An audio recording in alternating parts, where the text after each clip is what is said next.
What's so special? It's a 40/30 special. What's a 40/30 special? It's 40% off Maxon One or 30% off any annual subscription. What can you do with Maxon One? Great question. All this stuff. What?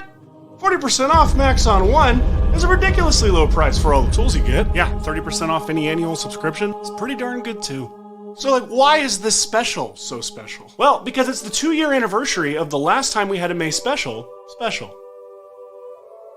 What? Remember when we regularly held a sales special in May, like every year? We didn't have a special last year. That's why we're especially excited to announce a very special to celebrate the 2-year anniversary of our May specials. I'm tired. How long is the special? 3 days. Great. And why are there 2 of me? I don't know. What's up, everyone? How's it going? Happy Tuesday, good morning or good afternoon, depending where you're all from. It's good to see you all. Hey to those of you in the chat already who are here with us. So hey to Sibeli, Paula, Rushboard Technologies, Dances for Peas.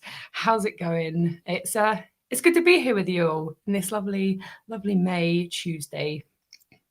So before we get into it, I just want to really quickly, those of you who just saw the previous clip about the 30/40 sale we have going on, I just want to really quickly talk about that. So for those of you who don't know, let me just get the page up.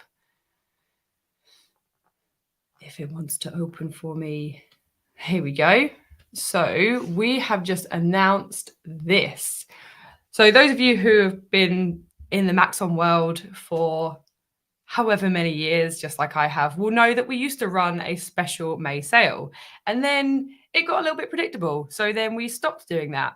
Well, a couple of days ago, we've announced that as of today, we are running a 3-day special for new annual subs and also new subs to the individual products. So all you have to do, head over to the maxon.net events page. No, sorry, not the events page, just the normal page. And this should come up as the first news item where you'll be getting a pretty good discount, a pretty hefty discount. So 40% off new annual subs to Maxon One and 30% off new annual subs to the individual products. I really wanted to just talk about that just at the beginning while we all enter. And it's good to be back, Dances for Peas. Yeah, it feels like a while since I've been on a live stream. Also, you might hear I've got a little bit of a sore throat. I'm getting over the flu. So sorry if I sound a little bit croaky today for you all.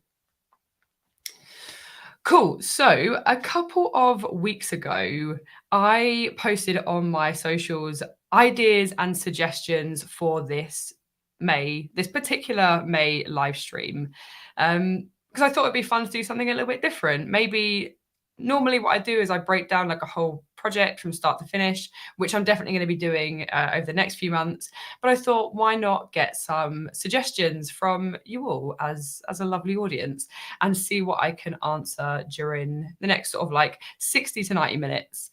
And I got a lot of suggestions. So just to sort of have a little look in my notes here. Yeah, I got a lot of questions about UVing. So the UV process inside of C4D, texturing inside of Substance Painter, UV workflows, texture placement, a lot of that. And I love that topic. I think that's really great. And so my plan is next month's live stream, so June's live stream, I'm going to put together a whole project that actually dives a little bit deeper into like a UV workflow, maybe some like product visualization stuff, because that was another suggestion. So hopefully I can try and combine those and get a cool project together for next month. I did get a lot of questions on, or a lot of suggestions based on compositing and how we can put our AOVs, which are our render passes, together, and also how we can composite 3D elements into like live footage or into stills. Both of those were actually the previous 2 demystifying series. So those of you who kind of like follow the Maxon training team will know that every month we change the topic and we do a specific demystifying series, which is every Monday of that particular month. And yeah, those 2 topics are actually the ones that we've been covering. So if you head over to the Maxon training team YouTube channel and just go to live, there you can see us here. And so, yeah, this month, so during May, we've been looking at compositing 3D into videos and stills. And Lionel, Dustin, and Thanasis, or aka Noseman, have been covering a lot of those topics inside of there. So I'd seriously recommend checking those out. And then in April, Dustin and Lionel went through how we can make our 3D renders pop. And in particular, it was going through how we can get our AOVs out from C4D and Redshift, how we can composite those together in After Effects, and also how we can do some stuff inside of Photoshop as well. So definitely, if those were your suggestions, I'd seriously recommend checking out both of those previous 2 series. And then if not, feel free to come back with your questions. But there was a lot of questions I had on creating certain types of materials. So just to run through them really quickly, it was creating like a rainbow material, how we can do color transitions, how we can create beer foam, how we can create X-ray shaders or a hologram effect, how to add materials to volume builders, how to create gradients, materials with subsurface for like food, and then also, again, animated colors and textures. And I thought that's a really nice theme to cover all of those things in this one live stream. Well, I'm going to do my best to cover those things. How I think is a cool way of doing them. Like you will know, inside of Cinema 4D and Redshift, there are multiple ways of doing different things. So what I'm going to show you is just a way that I thought of. And hopefully it's going to help answer some of those questions. But again, we also have the little questions area. So if you have any things related to the stuff I'm talking about or materials in particular, then just drop them inside of here. Or if you have a good solution for the stuff that we're talking about, then definitely let me know. Cool, right, so what should we start with? Let's start with some subsurface scattering. So first off, if you saw the little hero image, which is sort of based on this here, I didn't model this. I just textured and lit this, but I downloaded it from Sketchfab for free. And so I just wanted to shout out the guy who created this.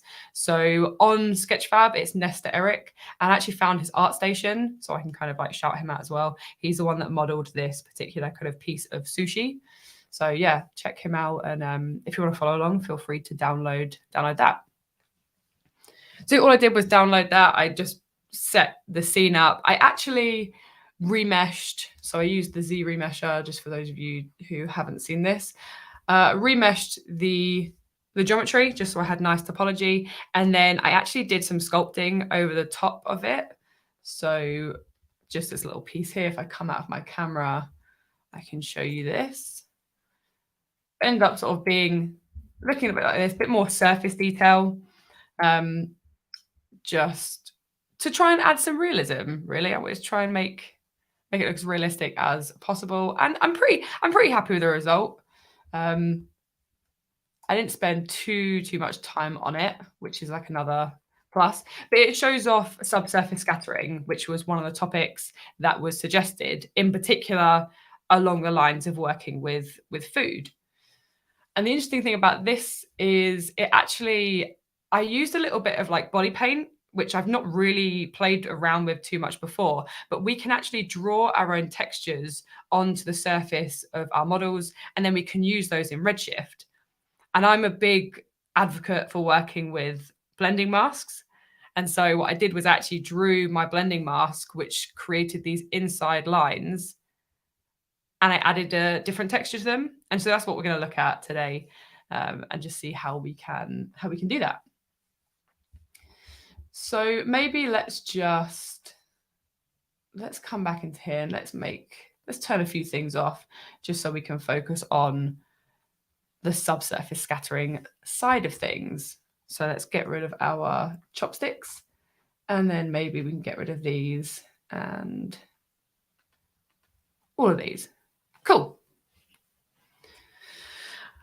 Also, I'm keeping an eye on your questions as well. And what I'll do after I've gone through this particular thing, I'll take a quick look at your questions, and then we'll see what we can answer. Okay, right. So let's just throw on a standard material on top of here. We get that nice, that default gray that we're all used to, just a standard Redshift material. And let's take a look at some subsurface. So subsurface scattering is the effect of when the light hits and enters the surface of our object. And then what happens is the light scatters around on the inside of our volume, which then creates that subsurface look. So what will happen is potentially on the thinner areas of our geometry, we then get that lighter, more transparent or thin effect. And what we can do, we can change some of the settings to control color, secondary color, which is like a subsurface radius, and that's the light on the inside as it comes back out. And then we can control the thickness of this as well. And it is so much easier to work with than the legacy way of working. So I'll quickly show you a comparison. So this is the standard material. So this is what we get. And we can find subsurface all the way down inside of our base properties here. And so we have some really nice options, and it's based on 3 main settings. So we have our subsurface color, which is this one here. We can define the color of our material and our subsurface. Weight value, just like anything else inside of Redshift, this is going to switch it on. So we're going to be able to enable subsurface if we have a value of anything over 0.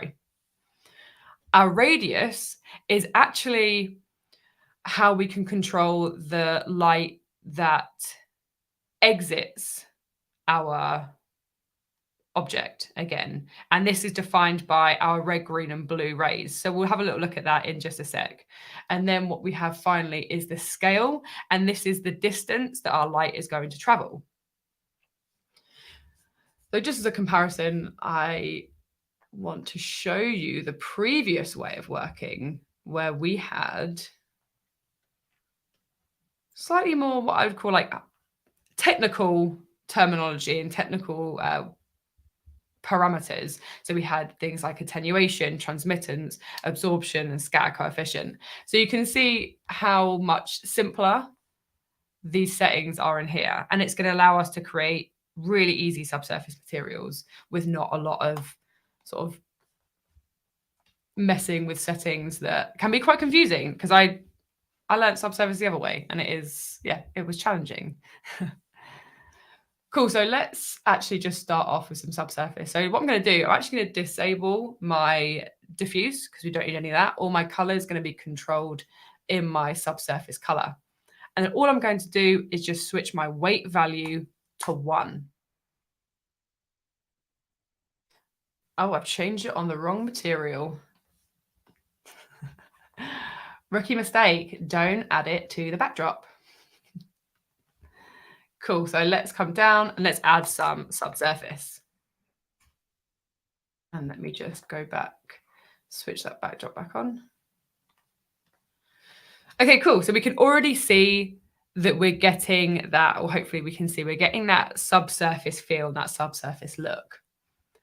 But now what do we want to change? Well, for me, because we're creating this piece of toro, which I believe is like salmon or some kind of fish, we're going to choose a pinky color. So let's maybe go to something like this. Okay, and we're not really seeing much of the color. So we can see it just slightly here, which is potentially in the thicker areas of our volume, and also in the areas that's probably got less light focused on it, because these are the other 2 most important factors. So not only is it the subsurface material itself, but a lot of this is going to be based on the object size and scale, and also how much light we're going to have in our scene. So because subsurface is based on the light being absorbed and scattered inside the volume, we need to have the light to do that. And then the scale is important because this scale value here, which is how far the light is going to travel into our volume or into our object, we need to know how big our object is. And so this is based in the value of your DCC. For example, I'm in Cinema 4D and my measurements for these are centimeters. So this is 1 centimeter.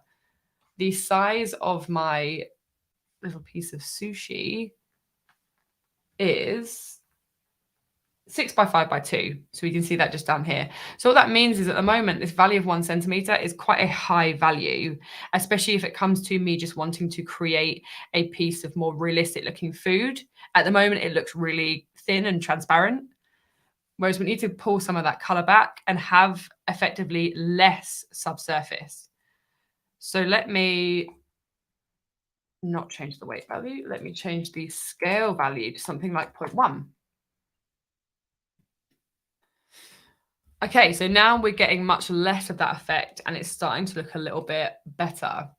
So I'm not happy with the color. Actually, let me see if I can find a more accurate color. Maybe something like this. Okay, so a quick thing about the color is depending on how light or dark the color is also going to make a difference in how our subsurface looks and how thin or how thick the material is going to look. The darker, the more diffuse we're going to get, and the lighter, the more sort of transparent we're going to get. So at the moment, it's looking a little bit uncooked, but hey, we're getting there. So coming back down to these settings, we have an anisotropy setting. And what that means is it's when the light hits the surface of our volume, is it going to go forwards towards the light, back towards the light? And so what we can do, we can actually really change this look. If we do a negative value, we get what's called backward scattering. So as the light comes from the light source, it hits the object, it then goes back towards the light, and it actually creates a more diffuse look. So we can see here, we're getting a more diffuse feel here. And then we can do the opposite effect and do forward scattering by then doing a positive value. And you can see how we're increasing that subsurface effect. And what it's also doing is also desaturating our color. So we can see we're losing some of that color as well. This, I think I just went with a standard value of 0. Okay, so that would be the subsurface side of things. But now we want to add a little bit more realism. And so how can we do that? Well, I think, was it last month's stream or maybe the one before, we covered procedural texturing techniques inside of Redshift. And this is exactly what I did on this one, was I just took the color layer, and we can use the color layer to layer up different noises, different procedural techniques like curvature, and we can add those colors and those textures into this material. So let me, because I really like the colors that I had on the original. So this is the setup, and we'll talk through this in a sec. But I'm just going to still these colors because I really like them. I was pretty happy with them. So what I'm going to do, I'm going to set that as my base color. So I'm just going to paste that in there. So we have our base color. So what our color layer is going to do, it's going to control our subsurface color, because we haven't got any diffuse. We have no diffuse going on. We're just going to add it to this input here. And what we can do, we can command click this little dot. So this little dot here, if we command click it, it's going to add that input onto our node, which is really nice and helpful. So we don't have to worry about right clicking and going through all of our different inputs here. So let's connect that to our, there we go, get rid of that. Cool, so all that's done is that's now controlling our subsurface color inside of here. So where I first chose that pink color, we're now replacing that with this color layer. And this color layer is going to allow me to combine and blend different colors based on different masks. And it's going to help add to that sense of realism. So what we can do, one one quick thing I want to sort of like detour slightly is we can use body paint to create our own texture for this. And the way that I used it was I drew sort of like my own black and white mask or gray and white mask on the areas that I wanted to be a particular color. So when I looked at a photo of this, because that's how I try and create my materials, I have a look at photos and I try and recreate it as a like for like. They always have this slightly lighter color on this piece of sushi inside of here. And I thought about different ways of doing it. And I thought, you know what, I'm going to try a technique that I've never used before, never done before, because that's how we learn. And so let's just take this into a different scene. And I'm actually just going to remove these elements. So you can see how small this is. So just press the S key and it's going to zoom in and just show that selected object. And I'm going to show you how you can now paint and then draw your own textures using body paint. And then I'm going to show you how we can then save that texture and use it as a mask inside of Redshift, which is exactly what I did on like the main scene. So let's go into our paint mode. And we're going to hit this little button here, this little button with like some stars on. And this is our body paint 3D setup wizard. And what we can do, we have our selected objects, which in our case is just going to be the sushi, which is great because I just want the material and the texture to be on this. I'm going to go to next, and then it can recalculate our UVs and automatic packed UVs. That's fine. That's not a problem. And then we have our material options. So in here, we can choose the different options. I just want color because I'm only going to create a mask. And I can choose a dark color. We could do black, but I'm just going to do a dark gray because we can fix that later on. I'm going to go to finish. And this is going to take a little bit of time based on the resolution of your geometry. And so because I subdivided this quite a lot so I could add some surface detail with sculpting, then this might take a little bit of time. But while it's doing that, I can just sort of take a quick look at some of your questions. So just having a quick read through. It shouldn't take too long. Just reading a few of these.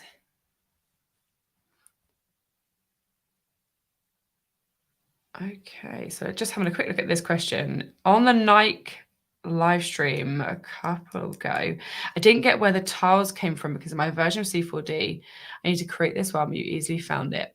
Okay, so I think you're referring to possibly the tile shader inside of Redshift. And so this came in, which version did this came in? This came in a couple of months ago in a previous version. So you will want to make sure that your C4D and your Redshift are as up to date as possible, just to make sure you have access to all of those different shaders that are coming in. And on this topic, I'm going to talk about some of the different stuff or the new stuff that's come out recently.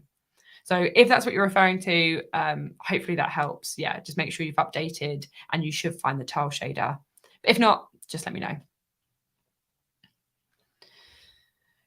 Cool. Right, so here we go. So this is now done. So we can close that. And what you'll notice is it's now turned that dark gray color. And I can now draw over the surface of it using my brush tool, which is this one here. So what's this done? Well, it's actually added a standard Cinema 4D material with this matte color texture here. And this is fine. This is perfect because all I'm going to be using is the texture. So we don't have loads and loads of options in sort of like our brush menu, or I don't have loads of options in my brush menu, but I just wanted to demonstrate how we can use this. And what I did was I ended up just sort of reducing a few of these options, like the size and the opacity, and then using this, I can just start to brush in. And what I'm doing, so I actually use a pen, but it works perfectly fine with a mouse. I wouldn't recommend a trackpad. I did try it, but no. So yeah, we just come and we can draw in these little lines inside of here. We can get in there, we can fix that. Cool, so I'm not going to do the whole thing, but it's just to give you an idea. We can do any kind of texturing on here that we want. So I could be like, hi, or I could do a little like smiley face. And then what we can do is we can save this texture on here and we can then apply it inside of Redshift. So let me just get rid of those so I can show you how, if let's say you've done all the stuff that you want to do, you've done these bits, these masks, we can then right click on our texture and then we go to save texture as, choose your file format, and then we're just going to hit OK, and then we can save that to our desktop. And then this comes in. So I'll show you the one that I originally created. Let's find our sushi mask. This one here. Okay, perfect, cool. So this is what it ends up saving, looking like. Sort of a little bit like a UV texture map layer. And what we can do, we can come back into here. I'm going to show you how you can apply this and use this now inside of Redshift. So let's go back into our material. And let's come back into, let's get our render view up so we can see this a little bit better. Cool. So what I did was I drew those lines in there again because I wanted to choose a specific color to go in those little areas. And I thought this was the fastest way of doing it. I could have maybe done it with like polygon selections, or maybe even a vertex map. But as I said, I wanted to try a slightly different workflow. So first thing I'm going to do is I'm going to choose my inside color, which was a lighter version of my main color. So if you just click and drag your color from one thing to another, you can actually just duplicate that instead of copy and pasting. And then maybe we will, I've got my water in the way, move that out of the way. Let's maybe go a little pink and then slightly lighter. And at the moment, it's completely overlaid over my base color. And the reason for that is because I haven't defined any mask or any blending mode. So let's drag and drop that texture we just created. So those lines, and I can press the S key to solo it, and we should see what this looks like. There we go, perfect. And we can use this as our mask. And so what I'm going to do is I'm actually going to drop it into a ramp. And the reason for that is I want it to be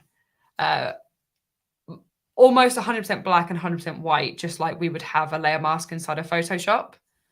So maybe I need to pull in my blacks a little bit more.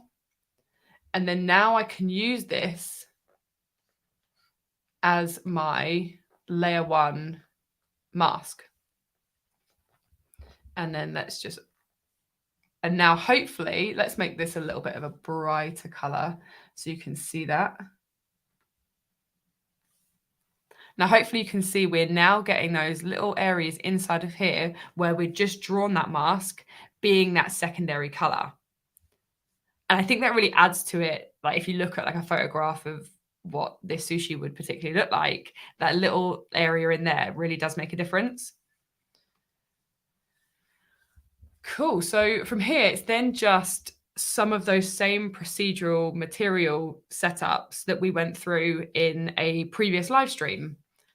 So we could take a curvature map, for example, and then we could make it a little bit smaller.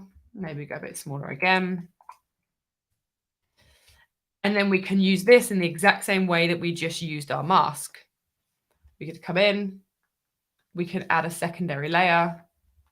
We could then say, okay, let's make this a slightly darker color. And then our curvature can be used as our mask again. And don't forget to control your blending modes as well, just to make sure everything is getting added or overlaid or multiplied over the top. Cool, so this was my process behind how I created this particular texture. And I'm actually going to show you the final version just so I can, let's drop that onto here, just so I can explain everything. But it's pretty much the same things that we've just gone through and in a previous live stream. So if I head into my standard material, these are my base properties. This is where we define the subsurface. So again, we have no base. We have a little bit of reflection. I actually changed the reflection color to be a nice pinky color. And then in our subsurface, we have those exact same settings that we looked at before. And then this is connected into our color layer. So we can see we've got our 4 layers, our base layer, then layers 1, 2, and 3, all with just different complementary colors. And then we've got our lines, which is the lines we just set up. We then have what do we have in the second one? We then have our curvature, and then just a series of different Maxon noises. So I found for this one, Voronoi 1 creates like a nice cell pattern. And then I can just show you the rest of these. So yeah, a lot of it is pretty default settings for this. And I've got the same Maxon noises working in the color layer, as well as working as bump maps. So for anyone who doesn't know, we can actually combine and blend different bump textures together, or different normal textures. All we do is we set them up in the normal way. So in our case, we've got a Maxon noise, which connects to our bump map. We then define our height scale. And then inside, we have something called a bump blender. So we can just search for the bump blender node. And then we can layer up our different bump inputs. This works for bump textures or noises, and it also works for your normal maps as well. You can combine all of those in that same bump blender. And then we have a blend weight, which is going to blend between your different bumps. But if you want them to add together, so add on top of one another, just make sure you enable the additive mode, which is what I did inside of here. And then we create this really interesting looking noise and bump pattern across the surface. Cool. So that was that first question, which dives into a little bit of subsurface. As you can see, it's in comparison to how it was in the legacy material, it's really, really simple and quick to set up and to define pretty much just by using the color, which in our case is the color layer, and then the scale and the anisotropy if you did want to. Okay, cool. So let me just have a quick look at some of the questions. Is it better to do the masking? Okay, cool. So this is a great question. Is it better to do the masking with body paint or using vertex maps? This is, in my opinion, a personal preference. So later on in the stream, I'm going to show you how we can mask with vertex maps for a variety of reasons. One being, if you have a procedural volume builder, we can now use vertex maps on that. So I wouldn't have been able to do the body paint workflow, I don't believe, because I think the object needs to be editable. So it will depend on what and how you're creating. But yeah, it's personal preference. I do a lot with vertex maps. I also will be using this workflow as well, because I find it's really precise and I was able to exactly draw and paint my mask, whereas vertex maps are a little bit harder to control unless I'm painting on it. But yeah, either or is our trainer answer. Slightly off topic, but I always love this question. In the future, will Redshift have a tuned cell shader like Arnold and Blender? Yes, you can actually go and find the public roadmap of Redshift. It is being worked on. It is something that is being discussed, and it is something that is in the roadmap and planned for the future. Yeah. So yes, I'm also a massive advocate for this, and yeah, pushing for this as well. But yeah, it's on the roadmap and that is public. If you just search Trello Redshift roadmap, you should be able to find that.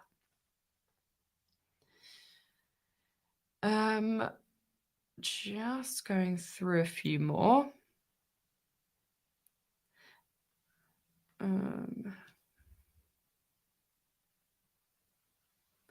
Yeah. So this is what we're just saying. For that effects, I paint vertex maps to bring it into Redshift to keep procedural as possible without generating external files. Yes, absolutely. That is another reason why working with vertex maps is great, because we can keep things really procedural, especially now we can use them on parametric objects, which we'll take a look at in a little bit. So yeah, again, it's definitely different workflows and different processes to create a similar kind of effect. Just whatever works for you and your pipeline is great. Cool. So let me move on. There is one final question which I'm just going to highlight now. First off, thank you so much. I really appreciate the lovely comment. So for this particular question, I am going to do a tutorial or a stream on optimizing for faster renders in Redshift. Those of you that have seen my socials, I posted a quick side-by-side where I managed to cut down the render time by, I think it was like 60 or like 70%, just by adjusting some settings inside of the render settings. So yeah, I'm definitely going to be doing that very, very soon and giving some tips and some suggestions on how we can get faster renders outside of Redshift. Cool. So let's move on to another question. And so the next one was relating to, let me just check my notes here. Gradients. Creating gradients inside of Redshift. And this is a nice one. So let's maybe set up a slightly new scene here. Dive straight into Redshift, and then let's just load my render settings preset. So this preset, all it does is it changes my output to square, which when it comes to live streaming is nice because I can have my viewport and my render view side by side. And then the only thing it's changing is inside of my basic tab, my bucket quality is set to low. My passes are set to 128. These are my progressive passes. And the reason I do that is because then when I change things and I update my lighting, it updates way faster because we only have a short number of passes. So it does speed up the workflow. And if you've got like a high GPU, I'm on an M1 Max MacBook Pro, often you'll get that little alert that says, hey, you've got a lot of GPU, you can increase your bucket size. So we can just increase our bucket size to either 256 or 512 if we have that power. And again, that will speed things up as well. Okay, let's look at creating gradients and how we can do that inside of Redshift. We're going to start off with nice and simple. We're just going to create a plane. And then maybe we're going to throw in a dome light and just kick this off. Okay. Do we want a HDR mate there? No, we can just leave it as it is. Focus on the material for now.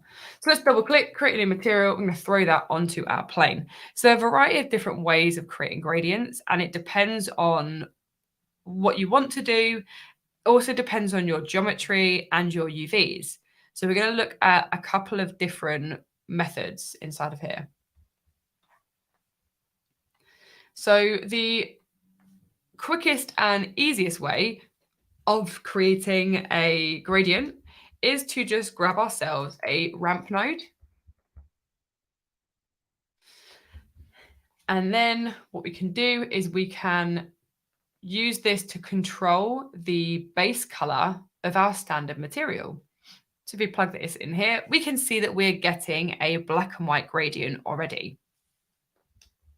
Then we can come into our ramp and then we can choose just some colors for our gradients. Let's do a blue and a pink. So we can see we now have that gradient going along. But the thing here is this is just a simple plane. is a simple plane with a simple mapping type, which is set to vertical. We can set this to horizontal. We can see we get a horizontal gradient. We can set this to diagonal, radial, and then circular. So this is the quickest and the easiest way. But again, it really does depend on your geometry. And it may involve doing some UVing. So let's say, let's create a really simple shape here. Let's create a helix and make it a little bit smaller. And we're just going to sweep some geometry. So let's get a circle, drop that inside of here. Let's make this a little bit bigger. And let's shrink this down. Okay, maybe something like this. So now, what if we wanted to add a gradient to this? Let's actually just grab a HDR. We all know my personal favorite, the GI empty room. Cool. So now if we drag and drop this onto our sweep, and let's maybe add a little cap to this. Okay, so we're kind of not really getting this right. So we're getting it on the main body of the sweep, but on the caps, we're getting some issues. And so even if we maybe went in and sort of said, oh, okay, well, what if we changed the map type? Again, we're not really getting a fix for this. So how would we do this? Well, this is where it would come to having to set up our UVs. And so I'm actually going to just current state to object this. And then let's hide this inside of here. There we go. So we've now got our sweep, and we can actually remove all of this stuff. Remove all this stuff off of it. And then we can go into our UV edit mode. And these are what our UVs look like. So I'm actually just going to delete it and delete my UVs. And I'm going to set UV from projection. And then I'm going to just go to automatic UV down the bottom. And I'm going to hit apply. And now we can see we've got our UVs. So sometimes it's as simple as that when it comes to UVing. And this is the workflow that I like, is when it's nice and simple. Okay, cool. So what I'm actually going to do is I'm going to kick off my IPR. And let's come back into my material. And let's set this to horizontal. All right, cool. So now with a horizontal, sorry, just a quick question that came in is this one. So inside of your UV edit mode, you can then go to automatic UV. So I'd quickly answer that one whilst we're there and we're in the UV editor. Okay, cool. So now what I've done is I've changed my ramp to map type horizontal. And so here we can see we're getting a closer result, but you will see on this little cap here, we're not getting the color that we would hope. And the reason for this is our mapping, which is going horizontal, is going to go from left to right based on those colors. And so what we need to do is we just need to grab this. So we can see we've now selected that bottom cap, that bottom face.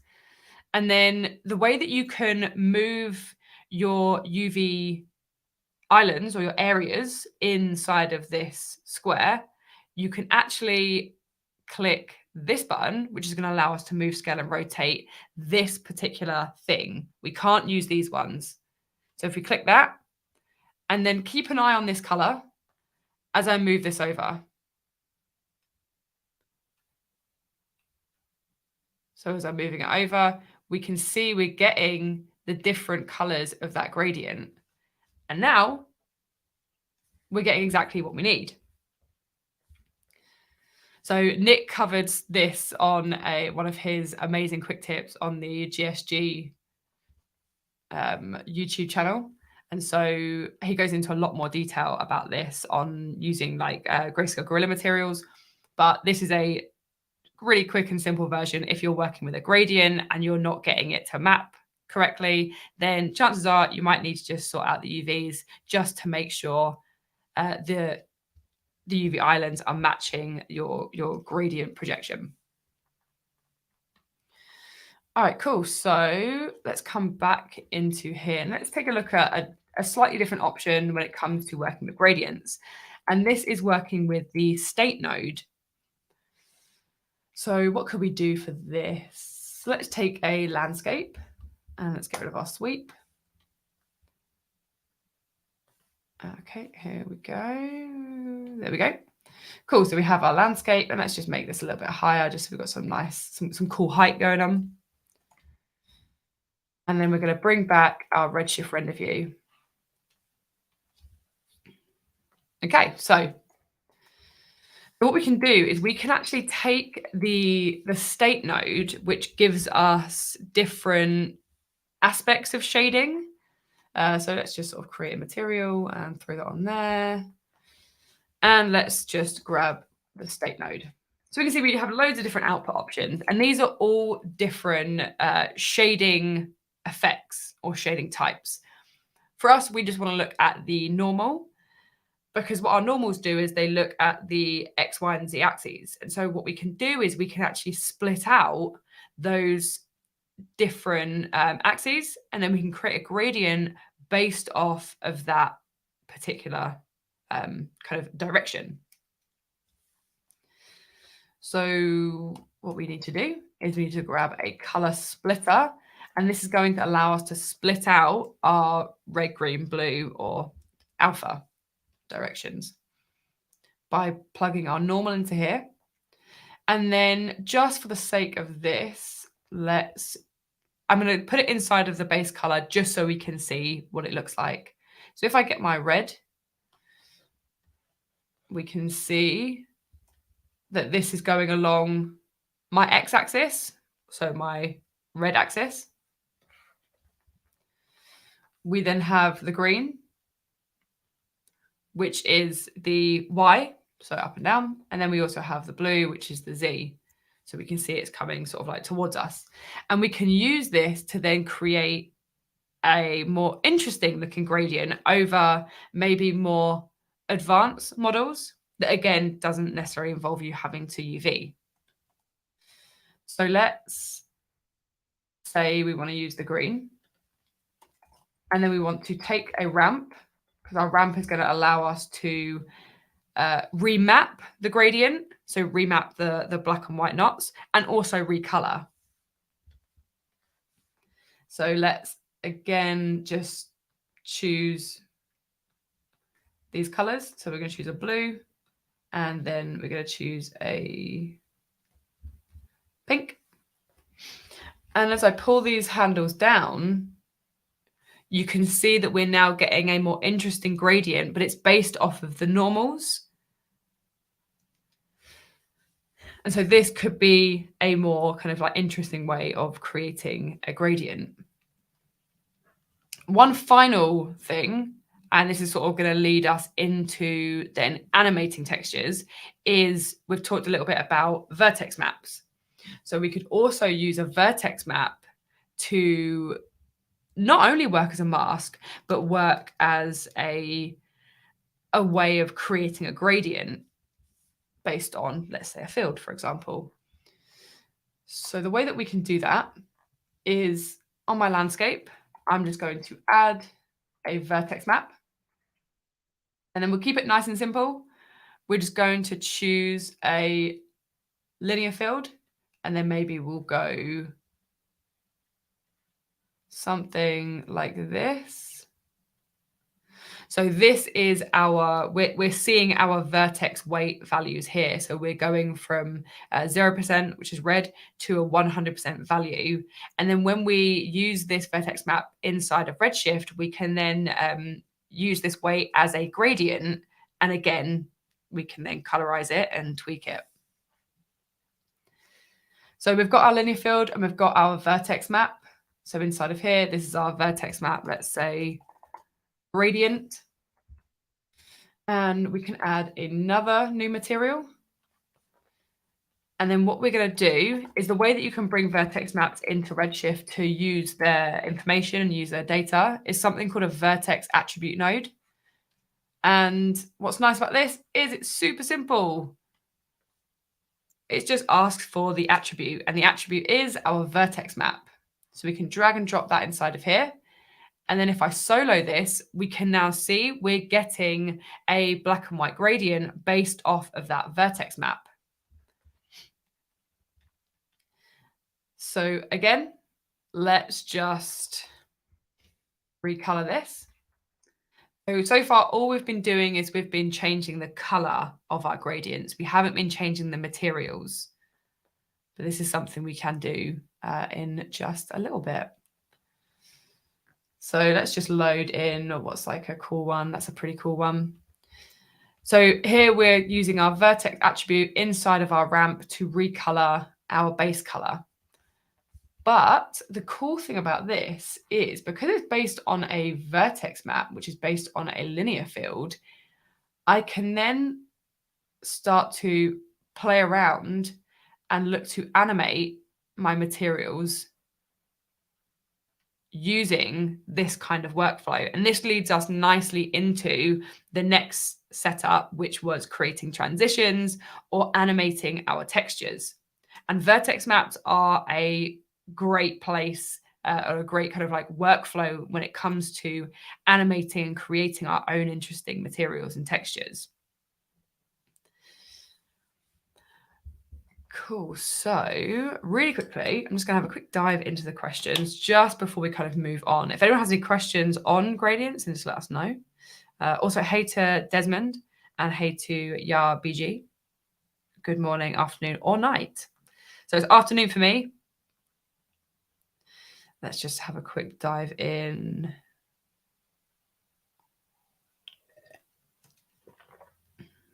Okay. Okay, so this is a pretty interesting question. Yes, you can. And it sort of relates to what we're doing now. So can you mix two different subsurface shaders with different densities? For example, for an orange juice where the denser subsurface in the bottom and the lighter is on the top. Yes, so there could be different ways actually of doing that. So what would be an interesting thing to create to show that with? Let's have a quick look. Let's maybe get rid of our landscape. You know what? Let's do this with a bunch of spheres just so we can show this. Because I'm also going to, this is a similar method to the volume builder. So I can just still this same setup. Let's go into there and let's go into here. All I'm going to do is I'm going to create a strange looking object to then answer this with, or hopefully answer this with. We shall see. That's the fun of doing it all live. You never know. Okay, so let's add some random scale. And then let's volume builder this and volume measure this.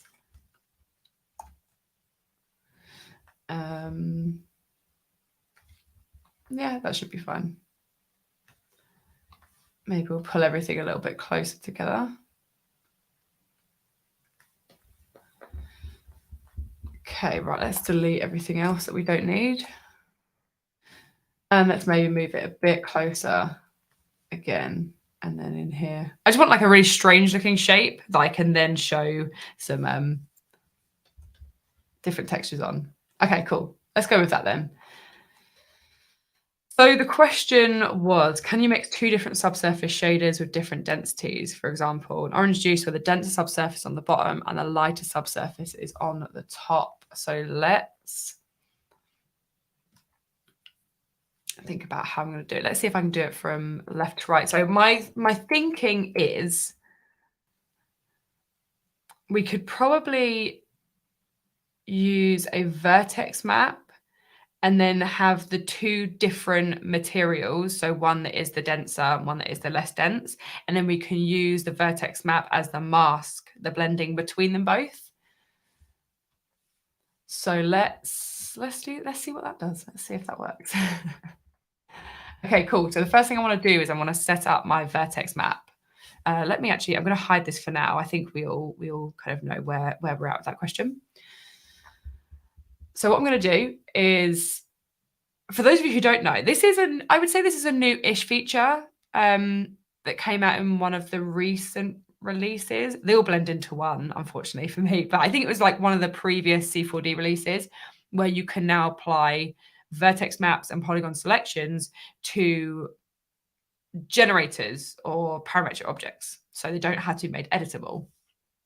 So in our case, on this volume mesher, we can right-click and we can add a vertex map. We can use fields and we can grab a linear field. What do we want to do? Let's something like this. Cool. So this vertex map can then be used as my mask or my blend between our two subsurface materials. So again, let's just throw that on our volume mesher.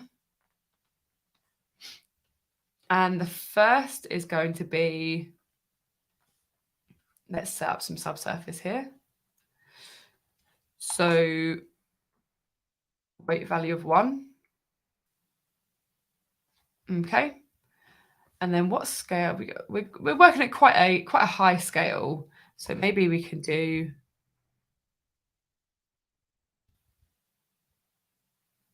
let's define a color. So maybe we go and do like an orange.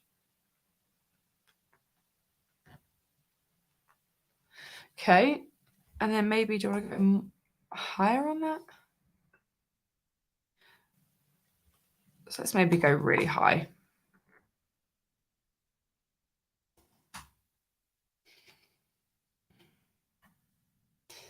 Let's try that again and enter a value of 50. My enter button is stopped working. Not good timing. Okay, cool. So we've got there. I'm just going to have to click off of it because apparently the enter has decided to stop working. So this is going to be maybe our more like transparent or our thinner, less dense subsurface. And then we can copy and paste this node. So let's get rid of that and get rid of that. And we've got this one. Perfect. Okay, back. Cool. And this is going to be our more dense. So let's go back into our subsurface. And then let's just change this to a value of 1. So we can now see we have our more dense subsurface. Then what we want to do is let's make some more room so we can all see what's going on. We can then take a material blender. So this is different to our color layer. So our color layer is just allowing us to multiply and blend different colors together based on masks. And that will then be used as a whole, like a whole kind of diffuse texture map inside of the base color. What the material blender allows us to do is it allows us to blend between different entire material setups. So for example, we have our standard material here, which is our less dense subsurface. So less, and this is our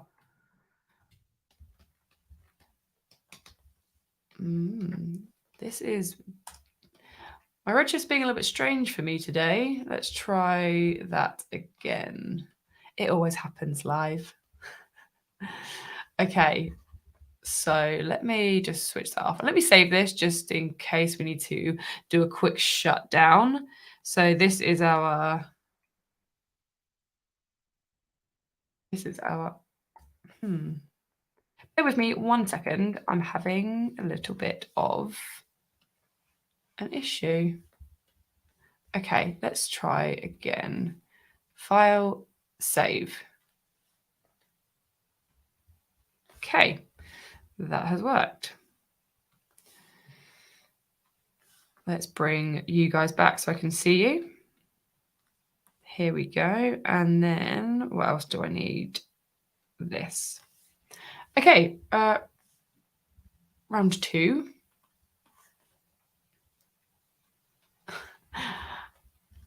Okay, so I don't know if you can see, but normally what should happen is I should be allowed to make a little branch here. So let me just close this down.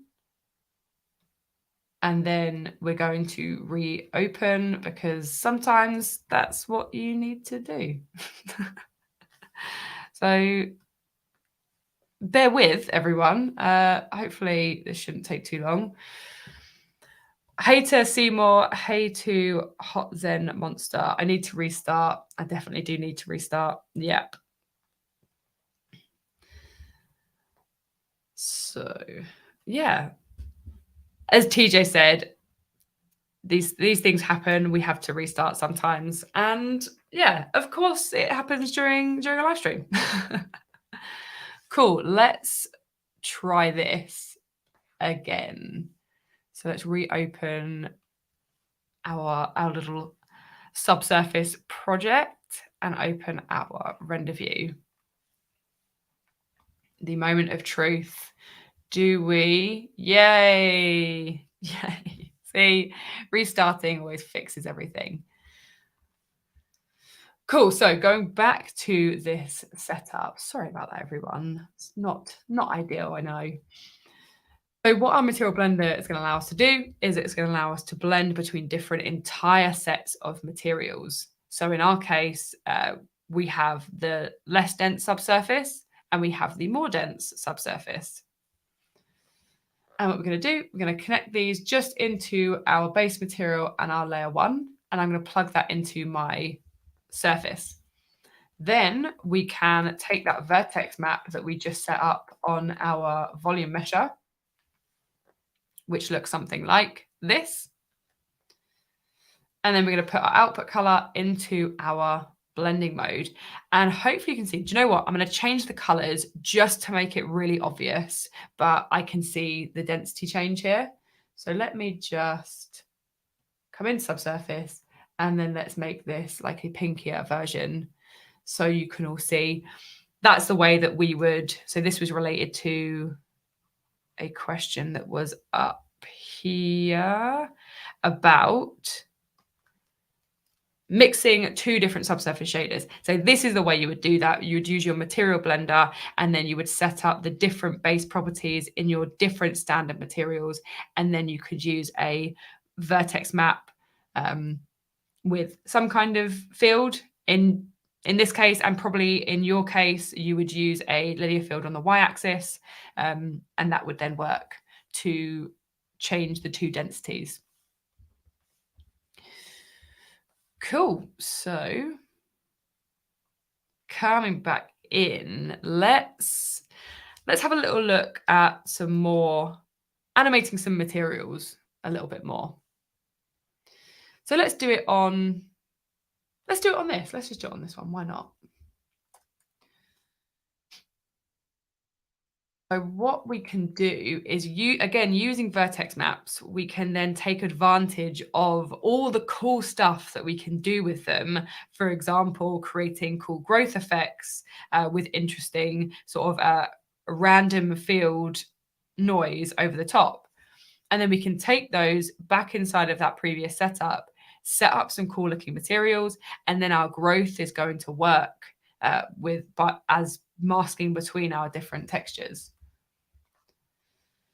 So actually, let's first of all, let's set up our vertex map. So just for the sake of everything being a little bit quicker. I mean, this shouldn't be too bad. Let's go 4. And yeah, so the resolution is fine. And then what we can do is we can throw in our vertex map. And then we can grab a spherical field. And then let's say maybe our spherical field, we want to just throw on the end. And this is where our growth is going to start from. So our animated growth is going to begin from here. And then we're going to throw in a freeze. So a freeze layer. And if we set this to grow, what we can do is we can set up this animation. We need a few more frames here. There we go. And we can see we're now creating that really quick and easy vertex map growth. Then what we can do, we can add some more like interesting elements by taking a random field and making it a child of that radius. And then we can increase or decrease this. And we can see that we're getting a slightly more interesting looking growth now. Something a bit like that.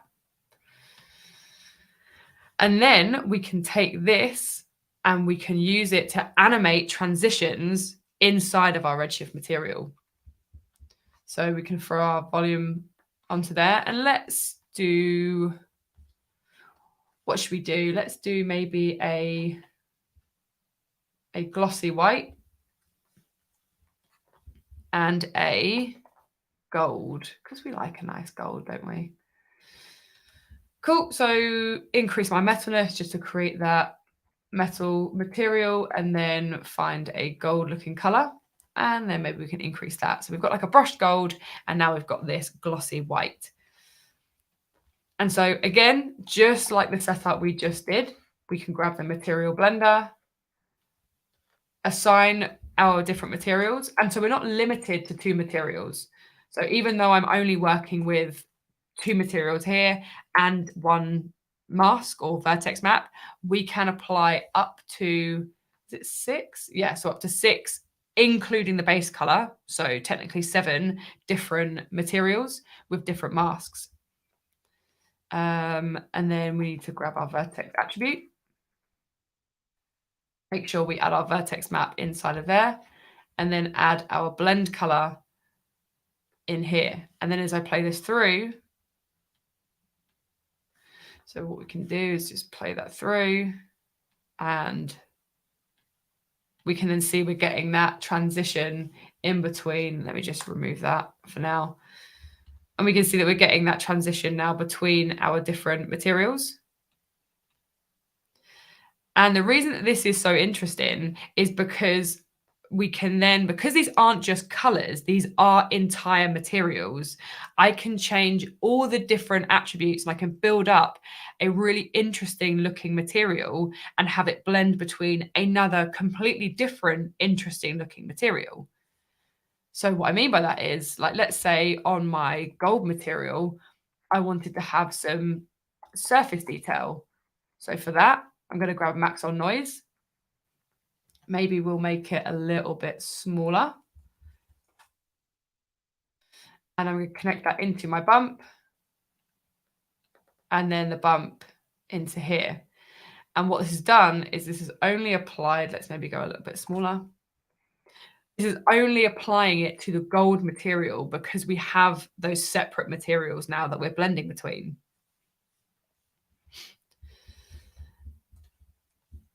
And so this is how we would create animated transitions, would be using the vertex map, creating that growth, so which we did inside of here. And then we use that inside of a material blender. And then we can set up, as I said, as many materials or as many vertex maps as we want to create some cool looking effects. And so this is sort of related to, this kind of shows the answer to another question that came in, which was how do we texture complex volume builders. And without knowing the complexity of the volume builder, it's kind of hard to answer, but I would do it in the same way, or at least at the moment, the only way that we can do it with enough control whilst also keeping everything procedural. And what I mean by that is at the moment, we can see we have our sphere, our cloner, our volume builder, and our mesher all as parametric, and they're generators. So I haven't had to make them editable at all to do any of this stuff. And so if we want to keep that workflow, then at the moment, the only way to really adjust the colors would be this method by setting up your different vertex maps. So we can take it a little bit step further. So let's say this is your complex volume builder, which I am 100% aware that it is not a complex volume builder, but the process will be the same based on whatever you're creating. And so for that, what we'd do, if we wanted to have different materials and different textures on different areas, we would have to set up multiple vertex maps for each one. So what I mean by that is we wouldn't just be able to have a single vertex map, because that's only going to get us from one color to one color, or one material to one material. So this is going to be vertex map 01. And inside of my fields, let's grab, I don't know, like a spherical field. And then let's have like this area can be defined by this field. And then what I would do is I'd just copy and paste or click and drag command. We can do vertex map 2. And this one could be a torus field. And then we can increase our thickness. So now we have vertex map 1 and vertex map 2. And so this is how I would do it on a complex volume builder. I would set up a different vertex map for each of the individual areas. Or let's say you had, I don't know, like a character or a creature, like let's just to feature my little Pikachu. And let's say this would made inside of a volume builder.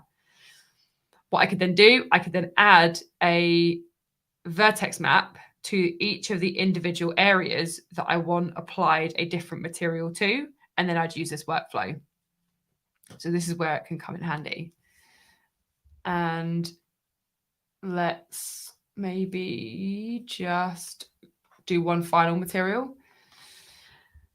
And again, it's the same workflow, but we can just combine multiple vertex maps. So let's do a standard material, and let's do a standard material. Let's just give us a little bit more room.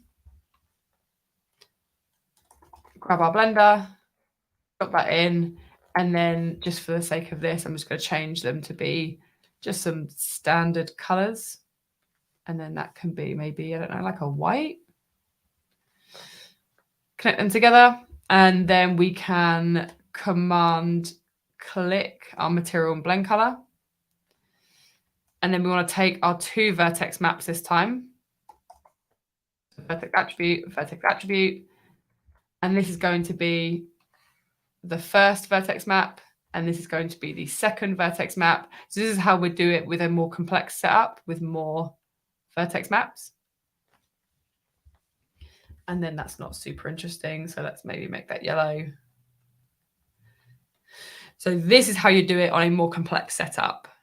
You would set up vertex maps and field for your individual areas, all as a different one, and they all need to be renamed. So this is really important. You need to make sure you're renaming your vertex maps, because inside the vertex attribute, it is name-based. And as Igor is saying, you can also use the objects in the volume builder as fields to drive different materials per object. So yes, that is true as well. So what you do, as he's saying, is you would drag the object inside of here, and that would work to define those particular objects that you have, which is another great way of working. Thanks, Igor. Cool. Right. So let's take a quick look. Where are we at? We're at 5:15. Okay, cool. So one other thing I want to talk about on animated materials is a new feature. So previously, But with standard Cinema 4D, we're able to loop Maxon noises, which is a great, powerful way of working, because noises alone are just extremely powerful algorithms to create really interesting effects, whether it's changes in colors or changes in like bump or detail or displacement. Well, as of last week, I believe, there is the version Redshift 0.15, 3.5.15, and this comes with the ability to loop Maxon noises. So just to show that really quickly and how we can set that up is how you would normally add a Maxon noise. And we could create a slightly more interesting look. So maybe we go to a Voronoi, and then let's down inside of animation. Let me just move my water out the way because I can't see. Let's scale this up a little bit. Now what we can do is we have the ability to control the speed and the loop period. So the speed is the rate in which it's going to, how fast the noise is going to animate in cycles per second. And then the loop period defines how often the animated noise loops in seconds. So if I set this to a loop period of 1, what that means is, because my project is set to 30 frames per second, every 30 frames it's going to loop. And so we can set a speed of 1, and then if I play this through, so it's a little bit fast. Let's maybe say every 3 seconds. So at 190, no, let's go to 90. To 90 frames, this now should loop perfectly. And so this is really, really great because it's something that we haven't had access to before inside of Redshift. We can now animate these noises, which means we can animate our bump or surface textures. So we can drop this inside of our bump map, inside of here and inside of here. And then let's make it a little bit more exaggerated. And now hopefully we can see, maybe we can make this a little bit more of a color, maybe more prominent, that we're getting that looping noise now happen. And earlier, I did see a question about the new distorter shader, or the new distorter node. I don't want to spend too much time flicking back through, but I'm pretty sure I did see it. I haven't played with it too much, but I can show it. We can demo it. So what we can do is, let's see, we can take the distorter. Again, this came in with the Maxon looping noises, so you will need to make sure you're on the most up-to-date version of C4D and Redshift. So in my sort of like very limited knowledge of it at the moment, we're able to use something in the distorter option, so in here, which is going to work to distort a particular texture. And so the simplest way I can probably demonstrate this is by taking a Maxon noise, and this is going to work as our distorter. Let's maybe find something that looks quite cool. Maybe we can go to like wavy oh yeah, wavy turbulence is always a good one, isn't it? Maybe make this a little bit bigger. And then we can take, let's say we had a texture for this, as we're on the theme of gradients today, we can take our ramp gradient and maybe make it horizontal. And then let's choose a cool preset again. So let's maybe put that in here and then put that in here. Okay, so then what we can do is we can connect this to our distorter, and then our ramp to our texture. And then now we're able to distort based on directional or bidirectional, or what's called a flow field, our ramp or our texture with our Maxon noise. And we can choose the amount that we want this to distort. So we can see we can increase this, and we can get some pretty cool looking results on the X and the Y, which for our textures is going to be our U and our V. But what I thought was really cool about this is if you then combine it with the animating or the looping of the Maxon noise, we can start to create. So we can't do wavy turbulence. Let's see if we can find. So it doesn't work. Looping noises doesn't work on everything. I think there's like 3 that it doesn't work on. So let's. Okay, so this one looks pretty cool. So maybe we're going to go to a speed of 0.2 and a looping period of 3 seconds. And then now, as our Maxon noise is looping, it's now animating the distortion on our ramp, on our texture. So yeah, definitely I'm going to be having even more of a play with this distorter soon. But that was just really quickly, because I'm pretty sure I did see someone comment on that.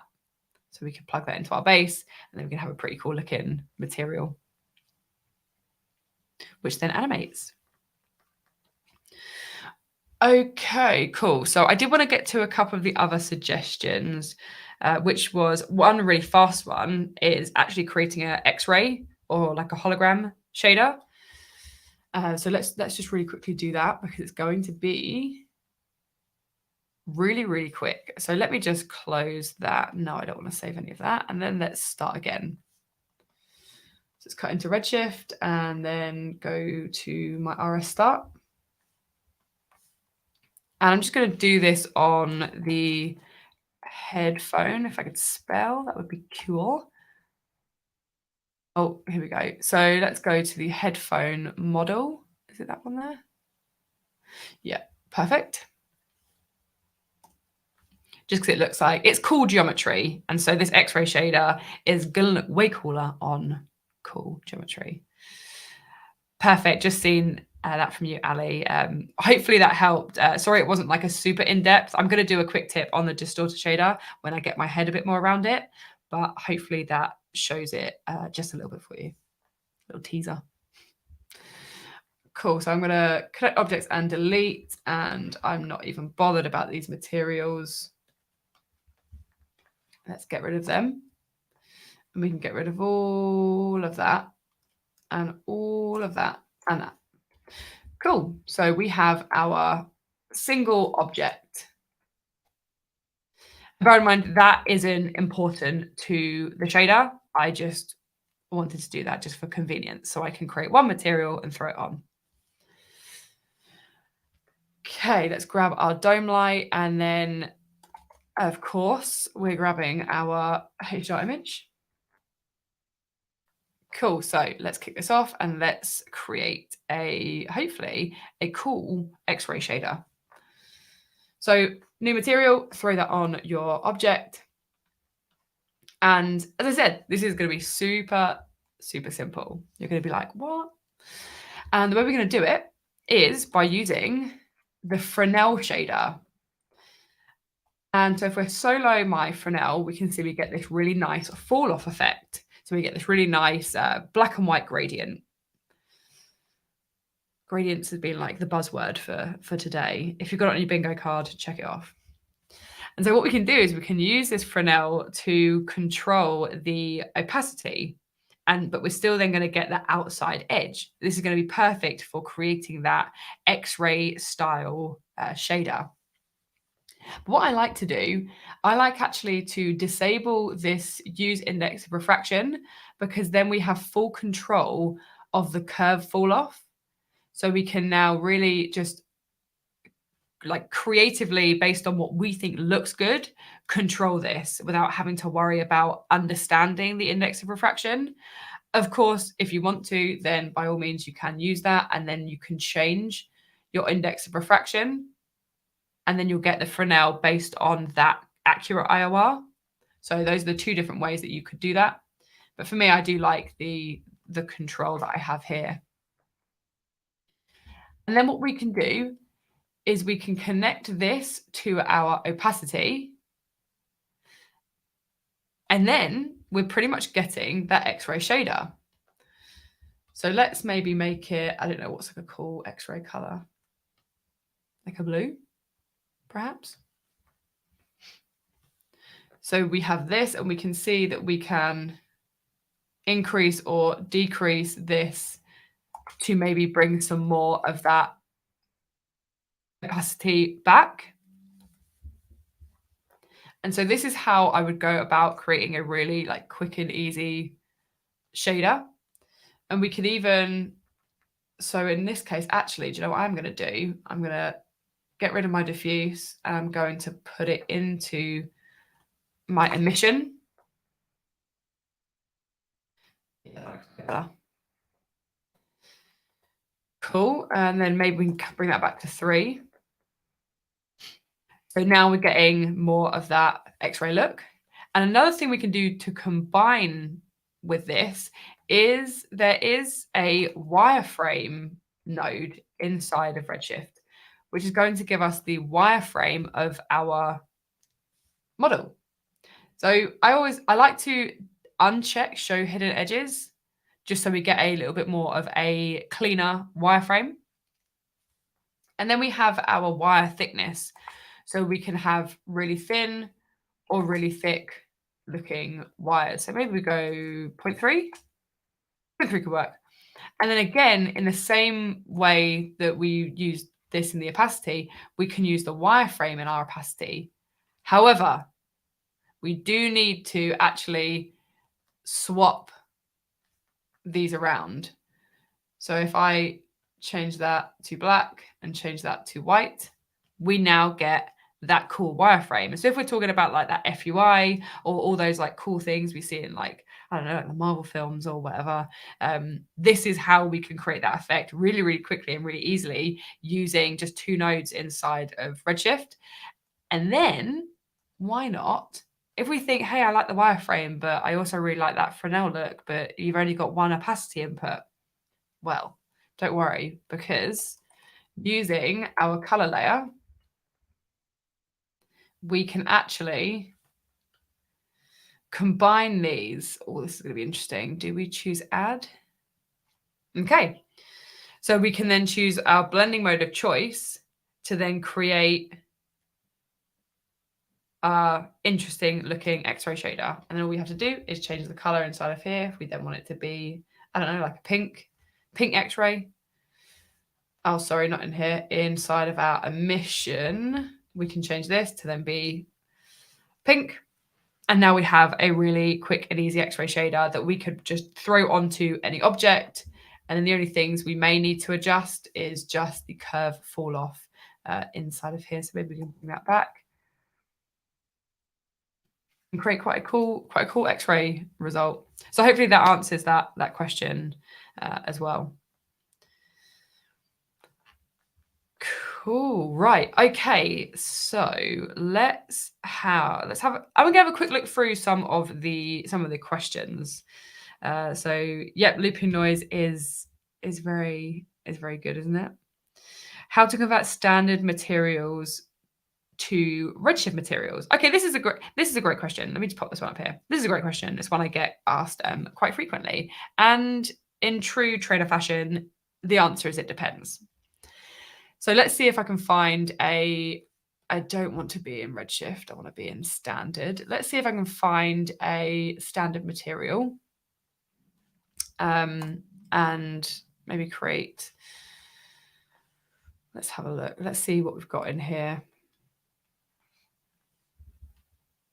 So I don't want a Redshift material. I just want a normal one.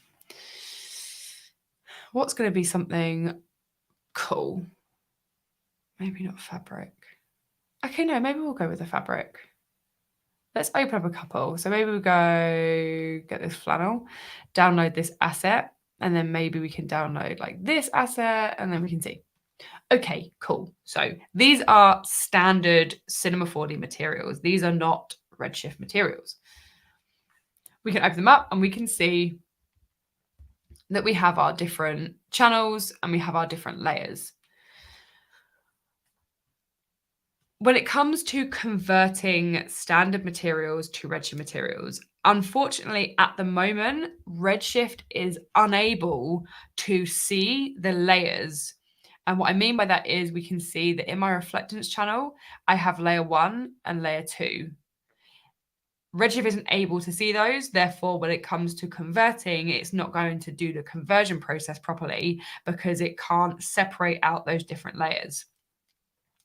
So if your materials are created in the reflectance workflow, which is the PBR workflow, then the likelihood is the conversion process isn't going to work properly until it's able to actually determine the different layers. However, if your material is created, this one, it also isn't, but if it was created using the color workflow, let's see if I can really quickly find a material that uses the color workflow. Okay, no. If anyone knows one off the top of their head, that would be wonderful. Maybe try asphalt. Okay, right. I'm giving up. Basically, if there was a material that was created with the color workflow, so what we mean by that is inside of the color channel here, we have our texture or we have our diffuse. We then have just a single layer or a single like specular inside of our reflectance. And then we have our individual textures in either our bump or our normal or our separate channels. Then the conversion process is going to work properly. And then we can convert through. If we then change to Redshift, we should be able to, this is testing me now, tools, convert and replace materials, or convert and replace materials to node. These are the options that you would need to then complete that conversion process. But again, it does depend on how your material is originally set up. Okay, another quick question. Thanks for joining the live stream then. I very much appreciate it. So how do you set up a backplate in Redshift so you can match 3D objects to footage in C4D and Redshift? So that can be done inside of the Redshift camera. So what we do, we have a background option. And so all you need to do is override that, and then you can choose your image. I don't have a setup that I can find immediately, but this is exactly how you would do that. You would throw in, maybe I can find a really quick texture. Let's see how fast I can do this.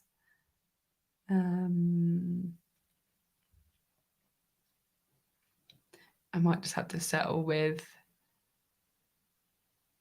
just a normal, I mean, that's not going to look very interesting, but okay, let's just for the sake of it, just to show you how you can get the material, the backplate in. So I'm going to throw this inside of here, and you can now see if I had my start IPR, and then we can choose a cube. So of course this doesn't match at all, but hopefully it shows you the process. So I'm just rotating my camera around now. So then I'd want to match that like focal length as well to make sure all of this matches. And then we can choose different options for framing our backplate, as well as different offset options as well. So hopefully that answers how you can throw in a backplate inside of Redshift. Pretty much grab your camera, go to your background, and this is your backplate options.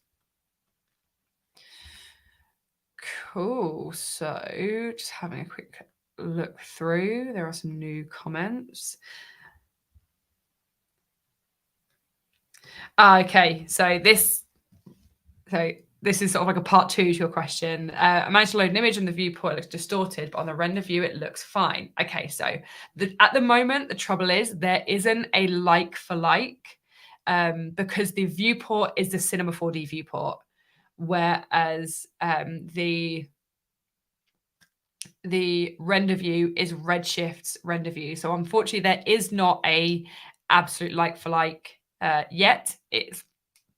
It's getting there and it's being worked on, and sort of every new release we're getting closer to having an accurate viewport, but at the moment yeah, it isn't.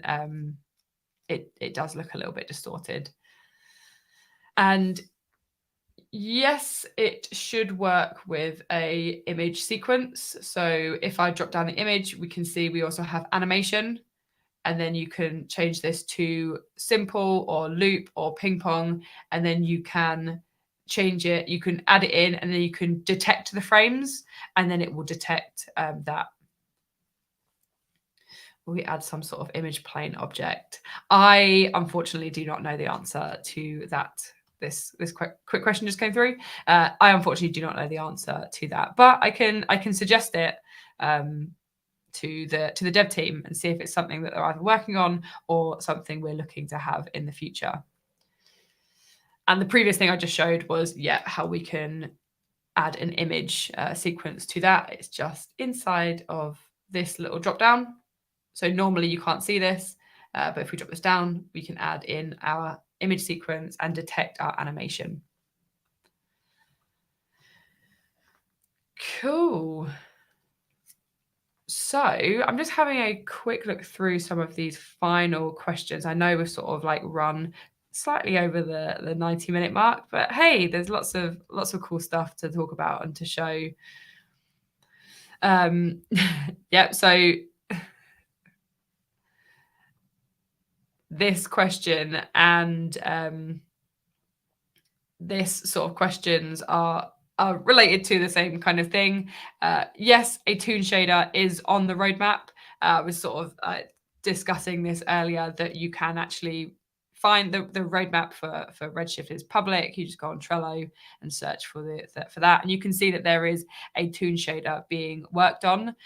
Yep, you are not the only ones asking for this. I personally am as well. And relating to the one previously, as far as I'm aware, no, Redshift won't read sketch and toon materials. If you still want to render sketch and toon, use the standard renderer. It's also super fast, so you wouldn't necessarily want to use Redshift for those materials until there is a proper toon shader. But yeah, still use sketch and toon because it's super powerful and it is super, super fast. Cool. So just having a quick look through. Let me know if there's any other questions that maybe I've missed or you would like to know. Also, there is another sort of Ask Me Anything. So for anyone who doesn't know, we run a Ask the Trainer on the 2nd and 4th Thursday on the Maxon Trainer Team YouTube channel. And this Thursday, Noseman, or aka Thanasis, and Jonas, two of our incredible master trainers, are doing a Ask Me Anything. So if there's anything that I didn't get to, or potentially questions that I don't know, then definitely come be part of that stream. I'll probably be on it anyway, just sort of like hanging out, learning from them like I do every day. There's a couple of questions that have come in about like recommendations for like a laptop or a PC or things like that. I always find it really hard to answer these questions because I use a Mac. I always have used a Mac. So I don't like to give recommendations because it's like personal preference. I also don't really know anything because I've never had like a PC. So I can't give advice on that necessarily. But I can tell you what I use. I use my whole streaming setup is on a laptop. It's an M1 Max MacBook Pro, and it does the job. It does the job. Like it works for me, especially because I go, like last week, I was visiting London studios all week, doing some sort of like demo sessions, answering questions. And so it's really great for me to be able to just pack it up and go and not have any kind of issues because it's the same machine I work on. I also do a lot of live events, so I get to go to these nice places and talk on behalf of Maxon. And so having my laptop work and be portable is perfect for me. I also have a SenseLabs tablet, so let me just sort of show you this. So again, this is what I use. I don't use a mouse. I use a SenseLabs tablet, and it works really well. I used the mouse for years and was like, I'll never get used to a tablet. And now I'm like, I'm never not using a tablet again. It's really perfect. And again, super portable. It's smaller than my laptop. So everything fits in a rucksack. I get on the train or I get on the plane, and I'm pretty much good to go. But there, I don't know if I can say too much yet. I might be talking about something PC related soon. That's pretty much all I can say on that. But yeah, stay tuned. I may be talking about some PC related things very, very soon. Cool. So I'm just having a quick look through. So this is a really cool question. So I haven't been able to dive into them in loads of detail because I've been, ever since the release, I've been pretty busy back to back with like studio visits and other training sessions, but I'm planning on diving more into them, and I'm going to be doing some more quick tips on all the new things. For example, looping Maxon noises and the distorter node. If there's anything in particular you would like to know about, then definitely just like drop me either an email or a message. I'm pretty active on Instagram. That's where I got all the suggestions for today's stream. It's just at It Was Elly. So, and that's where I'll be posting a lot of stuff. And on the Maxon Training Team YouTube channel is where I talk about a lot of things. Cool. So I'm just flicking up on the questions. So this was back when we were talking about the state node. Would using a curvature node instead of using a state node result in a somewhat similar output? That is a very interesting question. I don't think so, because I think the curvature it's like the convex or the concave elements. A bit like, hey, let's see, shall we? Who knows? Maybe I'm just not sure. Let's grab a dome light quickly. That's super bright. And then let's just throw in the render view, and let's do that. Okay, so we're saying, could we use the curvature node instead of the state node? How could we pull that down? Maybe 0.1?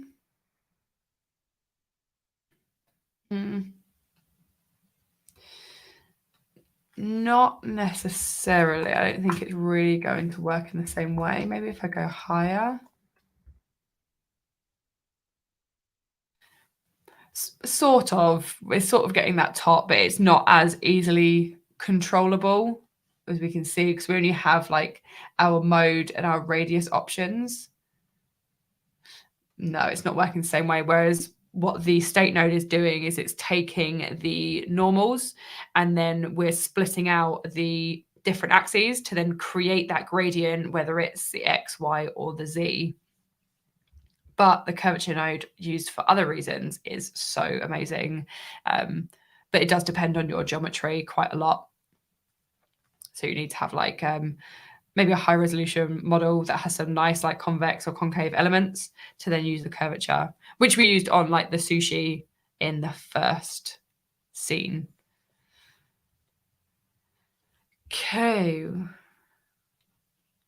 Okay, so quick question on Cryptomat AOVs. Why is it exported as a separate file and not together in the multi-channel EXR file with other AOVs?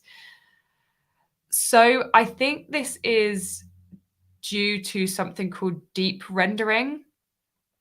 It has to be rendered as a separate direct output because it's unable to work with the multi-part EXR file. I don't know the technical reasons why, but I think it is something to do with what's called deep rendering. So it has to be used as a separate file, but you should be able to just import that into your software of choice, whether it is like After Effects or DaVinci Resolve, and then combine that with your multi-part EXR. But yeah, because you'll see when we go into our AOV manager and show AOVs, if we throw in, I don't know, like beauty and then Cryptomat, you'll see that it automatically is set to a direct output by default. Cool, right. So just having a final quick look through. So I think someone's already answered a question about the vertex map to drive hair. So Bhavana, thank you for answering that question for me. I really appreciate that. Just diving in, making sure if there is any that I have missed though, because we're coming to sort of like the end of the stream, then definitely just hit me up again, or again, I'll be there on Thursday, and like on socials or on the training@maxon.net is a good email to get hold of us. Okay, so I'm now at the bottom of the screen. Let's have a quick look. Will backdrops be able to organize Redshift? Let's see. Just have a quick look through. C4D liquid simulations. That's probably a suggestion for another day. It's possible, but not in the same way that it is in sort of like other DCCs, or using things like XParticles to create like really nice fluid simulations. But hey, simulation, we've seen the improvements in Cinema 4D simulation system over the last like few releases. So it fills me with a lot of confidence and excitement what's to come next. All right, cool. So one final one. Let's have a look. What's the fastest way to render puzzle maps? Usually I forget some, and it takes longer to render simple map compared to standard Cinema 4D. So the fastest way to render puzzle maps, I guess it depends whether you're in standard Cinema 4D or whether you're in Redshift.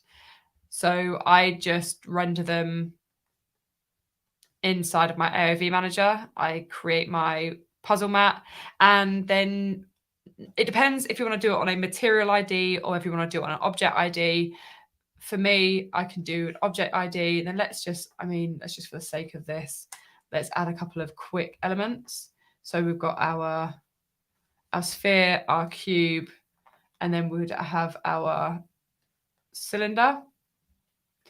And then we can choose object IDs for our different red, green, or blue like mats. So I can go 1, 2, and 3. And then I need to then define the ID on my different objects. So I set the ID that's relating to the object to relate to the particular channel. And let's just copy and paste this for speed. Change these to the different options. And then we should be able to go to puzzle map and bucket render. So I would just do them inside of Redshift this way. That is the fastest way that I'm aware of. If you're working with Redshift, that is. Cool. So I hope that helps answer all of those questions. And again, to everyone who gave me suggestions a couple of weeks ago for this live stream, it was so much fun sort of breaking those down and figuring out those answers. Hopefully they're really helpful. More than happy to share any of the project files or the scenes, the shaders for this. Maybe I'll just put together like a whole Dropbox folder and throw everything on. But if there's something specifically that I did here that you want to know or you'd like the file for, then just let me know. Then that is totally cool. Again, keep your suggestions coming because this is so much fun. It's really, I enjoy figuring out and problem solving how to create things, especially materials. Those of you that have seen any of my like training sessions before will probably know that they're my favorite thing to talk about, pretty much, Redshift materials. So yeah, as always, it has been a pleasure. And don't forget to check out the Maxon events page for anything that we have coming up. So we have a bunch of other training sessions. So again, the final of the demystifying post-production. Oh, also on this topic, here's a little spoiler for those of you that are still here. Next month's demystifying series is myself, Ian Robinson, and some of the Adobe Substance team, and we're going to be doing Adobe Substance workflows into ZBrush, Cinema 4D, and Redshift.